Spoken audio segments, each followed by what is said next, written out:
네, 그럼 이번엔 오늘은 어떤 이야기가 준비가 돼 있으신가요? 네, 오늘은 지난번에 했던 페니키아, 히브리, 그리스의 협동과 각축이라는 얘기의 이제 계속편입니다.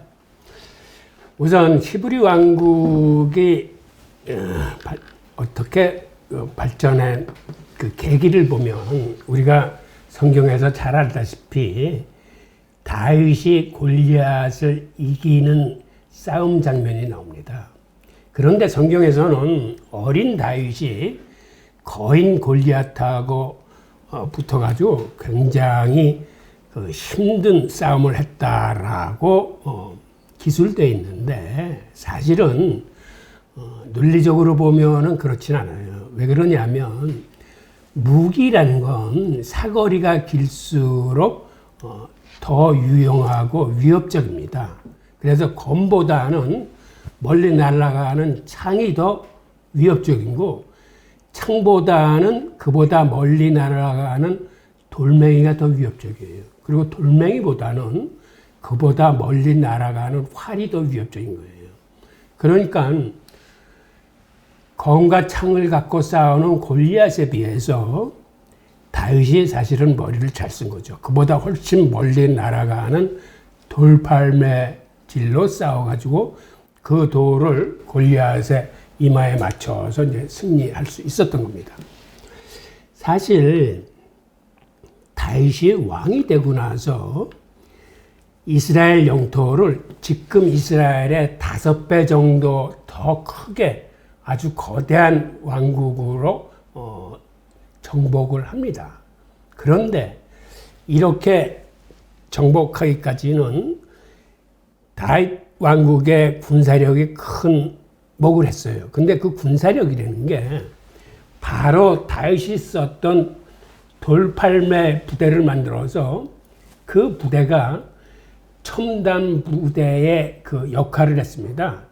어떤 의미에서 첨단 부대의 역할을 했냐면 다윗이 돌팔매 부대한테 돌보다 훨씬 더 멀리 날아가는 복합궁을 가르쳐요. 즉 화살을 쏘게 만듭니다. 그래서 그 당시 복합궁은 일반 단궁에 비해서 훨씬 사거리가 길어요. 일반 단궁은 보통 한 60m 정도 날아가는데 길게 날아가봤자 100m 정도 남짓 날아가요. 반면에 복합궁은 보통 150m를 날아가고 아주 최장 사거리는 한 360m까지도 날아갈 수 있을 정도로 이 신축성이 좋은 활이 복합궁입니다. 즉 단궁은 대나무나 나무로 만들지만 복합궁은 물소 뿌리거나 그다음에 다른 재료들을 합쳐서 아주 신축성이 좋은 활을 의미해요. 그래서 이 첨단 부대는 적군이 멀리 쪽에는 활을 쓰고 가까이 들어오면 그 다음에 이제 돌팔매를 하고 그 다음에 육박전이 되게 되면 그 다음에 이제 창부대나 검을 갖고 있는 보병들이 나가서 싸우는 이런 전술로 삽시간에 그 가나안 일대의 땅을 이제 정복하게 됩니다. 그리고 이렇게 큰 나라를 세우고 난 다음에 당시 저 위에 그 소아시아 지역하고 밑에 그 이집트 문명하고의 그 중간의 교통의 요지이자 통상의 그 요충지를 이스라엘이 이렇게 정복하고 있기 때문에 그 교역로로 다니는 사람들이나 상인들한테 통행세를 징수할 수 있었어요.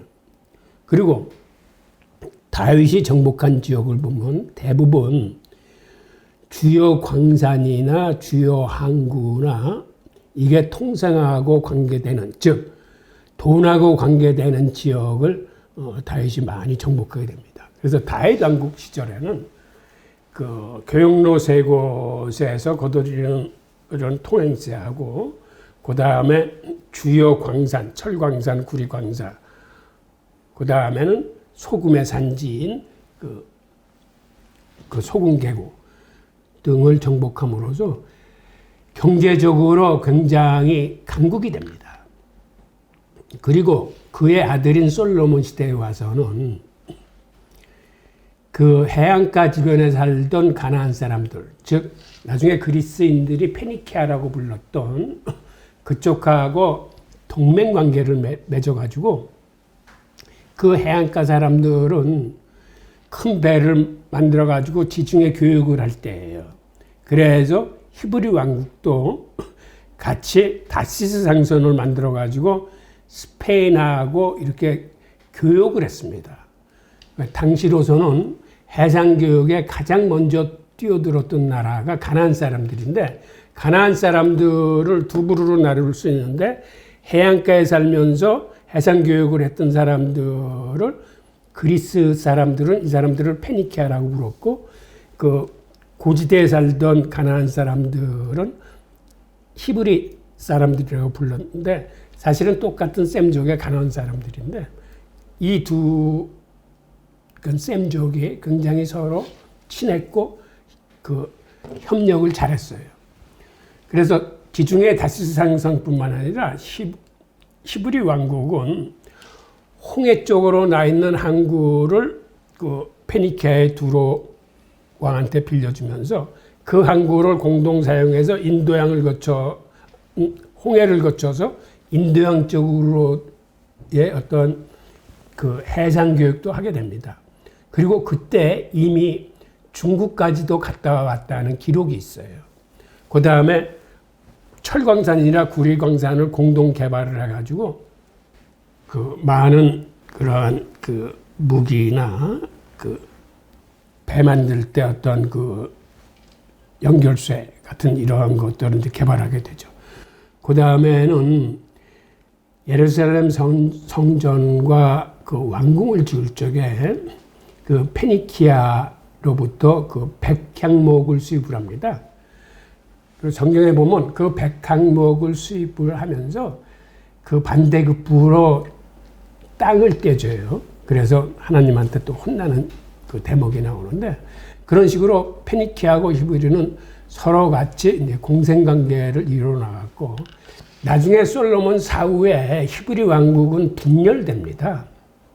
즉 솔로몬이 그 나중에는 그 하나님을 지극정성으로 모신 게 아니라 그 주변국들하고 결혼 동맹을 하면서 후궁들을 많이 불러들였는데, 그 후궁들이 자신들의 고향에서 믿던 신을 그대로 믿는 것, 즉 우상 숭배를 허용을 했어요. 그래서 성경에 보면 하나님이 그거를 못마땅히 하셔가지고 솔로몬이 죽은 다음에는 내가 그 책임을 묻겠다라고 해서 이때 나라가 두 나라로 갈라집니다.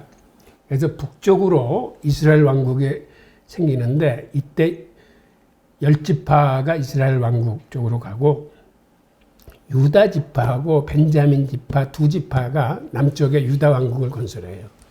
그래서 이 두 나라가 형제 국가임에도 굉장히 그 오랜 기간 싸움을 해요. 그러니까 오히려 형제들 간의 틈이 갈라지면 더 그 싸움이 격해지듯이 이 두 나라가 그 오랜 기간 서로 반목을 하면서 싸움을 하고, 이스라엘 왕국은 기원전 772년에 아시리아한테 멸망을 당하고, 그 후 한 150년 정도 더 버틴 유다 왕국은 나중에 기원전 587년에 바빌로니아한테 멸망을 당하고 전부 다 바빌론으로 포로로 잡혀갑니다. 그리고 이스라엘 왕국에 있던 10지파는 당시 아시리아한테 멸망당한 후에 사방으로 뿔뿔이 흩어졌는데, 그 이후의 후손들은 사실은 추적이 안 돼요. 그래서 지금 이스라엘에서도 이 잊어버린 10지파에 대해서 그 근원을 추적하고 있지만은 그게 쉽지 않은 상황이고, 나중에 그걸 연구하는 학자 한 사람이 일본에 와서 일본 사람들의 어떤 여러 가지 그 행태를 보고 아마 이 사람들이 우리 잃어버린 10지파 중에 한 지파가 아닐까라는 책을 썼는데, 그 사람이 나중에 한반도에 와. 그리고 한민족을 보고 오히려 일본 사람보다 이 사람들이 우리의 또 잃어버린 열지파 중에 하나일 가능성이 크다라고 해서 또 그 관련된 책을 썼다라는 이야기가 있습니다. 자, 그리고 이렇게 페니키아하고 히브리 왕국의 전성기 때 사실은 그리스는 굉장한 후진국이었어요. 그래서 그리스를 당시에 도왔던 게 페니키아하고 히브리 그 왕국인데 그 교육은 페니키아가 돕고 국내 상업은 그 히브리인들이 가서 도왔는데 그랬던 후진국인 그리스가 이 해적질을 하고 약탈 경쟁을 하면서 이제 힘을 길러서 나중에는 에게의 그 해상권을 장악하게 됩니다. 그리고 기원전 7세기에 솔론이라는 집정관이 등장을 해요. 그런데 솔론은 사실은 굉장히 큰 일을 많이 했어요. 이 사람은 몰락귀족 출신인데 장사꾼이었어요. 그러다가 전출에 의해서 민의에 의해서 최초로 집정관이 된 사람인데 집정관이 되고 나서 내가 아테네를 부흥시키려면 우선은 무역을 많이 해야 되는데 무역을 증대시키기 위해서는 그 당시 선진국이었고 가장 큰 교역 대상국인 페르시아하고 무역을 증대시키기 위해서는 무엇보다도 양국의 화폐가 자유롭게 교환돼야 되겠다라고 생각을 합니다. 그래서 이 양반이 뭐를 생각하냐 하면 그 당시 아테네 은하가 페니키아 은하보다 조금 더 컸어. 중량이 더 많았어요. 그런데 아테네 은하를 페니키아 은하하고 중량을 맞추기 위해서 자기 은하를 페니키아 중량만큼 깎아냅니다. 그래서 서로 등가를 만들어. 그래서 씀으로써 아테네 은하가 지중해 기축통화가 돼요. 그래서 사실상 세계 최초의 기축통화를 솔론이 만들어냅니다. 그리고 이 양반이 그 다음에 생각한 거는 그 당시에 빚을 지고 나면 노예로 팔려가. 근데 적정한 시민이 있어야 시민국가를 그대로 유지하는 건데 시민들이 빚을 지고 노예가 되거나 노예로 팔려가거나 아니면 노예가 되는 게 겁나니까 외국으로 탈출하는 통에 점점 시민 숫자가 줄어드는 거예요. 그래서 이 양반이 생각한 게 이래서는 아테네의 존립이 위험하겠구나 생각해서 유대인의 신년제를 전격적으로 도입합니다. 신년제라는 게 뭐냐면 안식년 7년마다가 7번이 돌아오는 다음에 즉 50년마다 대신년이 돌아오는데 신년제는 모든 사람이나 모든 동물이나 태어났을 때의 상태를 원상복귀시켜주는 그러한 제도가 신년제도예요. 즉 무슨 얘기냐면 죄 지은 사람은 감옥에서 끄집어내주고 빚진 자들한테는 채무를 탕감해주고 하여튼 모든 죄와 부채로부터 자유롭게 해주는 거예요. 그래서 솔로는 모든 죄 지은 자하고 빚진 자들한테 채무를 다 탕감해 줌으로써 외국에 도망간 시민들을 다 불러들였어요. 근데 이 사람들을 불러들여서 그 사람한테 적당한 토지를 줘야 되는데 토지를 주기 위해서 귀족들의 토지를 싼 값에 강제로 매입을 합니다. 일정 부분만 남겨두고. 그래서 그 토지를 돌아온 시민들한테 다 나눠줘요. 이런 정말 대규모 개혁을 이룬 다음에 본인은 표표히 떨어요. 그래서 솔로는 역사에서 다시 재평가 받아야 될 만한 인물이라고 생각하는 게 첫째, 기축통화를 만들어서 아테네의 교육을 부흥시킨 점. 그 다음에 신현제 제도를 통해 가지고 모든 빚진 자, 죄진 자들을 탕감 내지 탕면을 해줌으로써 시민 사회의 제도를 존속시킬 수 있게 한 이런 것들이 그의 위대한 업적을 보는 거고, 그 다음에 아테네 민주주의가 탄생했다는 건 사실은 이게 그 당시에는 그 노예제를 기반으로 한 농경사였었어요. 그래서 당시 그리스가 이제 막강한 그 힘을 바탕으로 그런 노예제를 운영할 수 있었고, 그 다음에 때 맞춰서 대규모 은강이 아테네에서 그 개발이 됩니다. 그래서 그 당시에는 정부가 돈을 쓰고 남은 그런 은화들은 일반 시민들한테 다 나눠줬어요. 그러니까 시민들은 노예가 있어서 농사나 집안일을 노예가 다 하고, 그 다음에 정부에서 매년 큰 돈을 지불해 주기 때문에 굳이 그 자기 생계를 위해서 어떤 특정 직업에 종사하지 않을 수 있는 그러한 어떤 환경이 됐어요. 그러다 보니까 이 사람들이 아침에 눈만 뜨면은 시장 옆에 있는 아고라에 모이는 거야.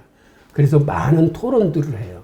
그러니까 토론들을 하면서 그 토론 자리에서 민주주의라거나 시장 경제라거나 토지의 사유제 같은 개념이 나와. 그 덕에 아테네에서 최초의 민주주의가 시행되고 토지 사유제가 시행돼서 시장 경제가 꽃피기 시작합니다. 네. 네. 그 다음에 즉 지금까지 얘기를 정리해 보면 페니키아, 히브리, 그리스 이 세 나라가 거의 비슷한 시기에 탄생을 해서 최초의 해상교역을 페니키아가 열고 페니키아하고 히브리아하고 공존, 협력을 통해서 그 해상교역이나 다른 모든 것들의 어떤 협력을 통해서 강성해질 때 그리스라는 후진국이 있었는데 이 후진국의 입장에서 어떤 해적지나 이런 약탈지를 주업으로 살다가 그 해적지리 발전을 해서 그 에게 해상권을 장악하면서 역사는 그리스 쪽으로 넘어가고 그리스에 걸출한 인물인 솔론이 등장하면서 기축통화가 탄생되고 그 다음에 그 시민사회가 다시 재정립되면서 그 그리스가 이제 강국으로 부상되는 이러한 시기를 세 나라의 협동과 각축으로 표현해 봤습니다. 네. 그러면 저 솔론이 그 만든 기축통화 시대가 인류 최초의 기축통화라고 볼 수 있는 건가요? 그렇죠. 네. 네. 하여튼 뭐 역사를 통해서 왜 그러한 것들이 필요하게 됐는지, 그리고 또 그것이 어떻게 쇠퇴하게 됐는지를 이제 사실 이제 앞으로 다루는 내용에서 계속 반복이 되지 않습니까? 근데 아마 원인은 다 비슷하지 않을까라는 생각이 들어요. 맞습니다. 하여튼 다음 시간이 또 기대되고요. 이제까지 홍익희 교수님과 함께 유대인 경제사를 다뤄봤습니다. 감사합니다. 감사합니다.